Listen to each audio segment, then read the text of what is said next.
My name is Janet. I'm a personal trainer and a massage therapist with Metamorphosis. And today I'm going to be talking about recovering from drug addiction and how you can use Patanjali yoga to make yourself a more powerful person in your recovery. What a lot of people don't realize is yoga is more than just a series of postures that you go through for exercise. It's also a way of calming your mind, and it's a way of encouraging your body to crave healthy foods. And one of the things that yoga postures do, including Patanjali yoga, is it causes your brain to produce the feel-good chemicals that we all need to have: serotonin, endorphins, and dopamine. This is what makes it really, really difficult for people to recover from drug use. When you take drugs, either illicit drugs or prescribed drugs, what ends up happening is your brain doesn't have to produce those chemicals any longer because you're supplying those chemicals from an outside source. So when it comes time to stop the drugs, there's a lag time. So what ends up happening is you're not taking the drug anymore. Your brain is no longer producing those chemicals because it didn't have to, and you've got a period where you're not getting enough serotonin, dopamine, and endorphins, and you don't feel very good at all.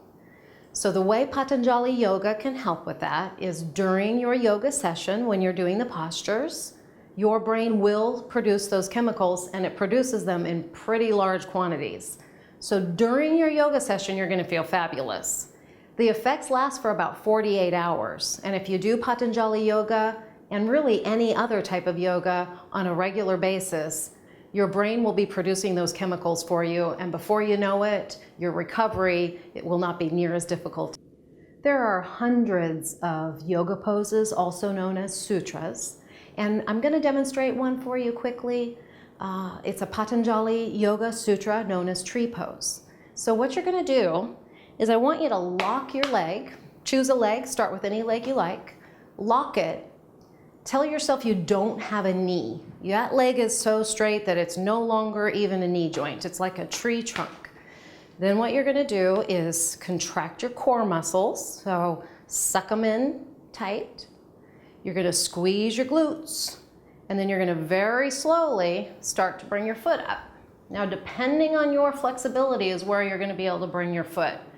I'm grabbing my foot from behind with an underhand grip. And then I'm just allowing my knee to fall down with gravity towards the floor. Everybody's body's different, so yours might look a little bit different than mine does. That's okay. Don't push it. You could really injure your knee. You're going to take a big, deep breath, and then I want you to bring one hand to the center of your chest. If you can bring the other one to the center of your chest as well, that's called prayer, and that's fabulous. I can't do that. I have too tight of hips. Then what you do is you stand here and you breathe. And imagine that you have roots like a tree growing down into the ground. And then also imagine that you're reaching up towards the sky with your head. And again, you have no knee. The minute that knee bends, you're going to lose your balance and your posture's done. So the most important part of this is lock your knee, lock your knee, lock your knee. Then what you do is you release your foot and you very slowly bring it back down to the ground. And then you're going to go into what's called standing savasana and just breathe.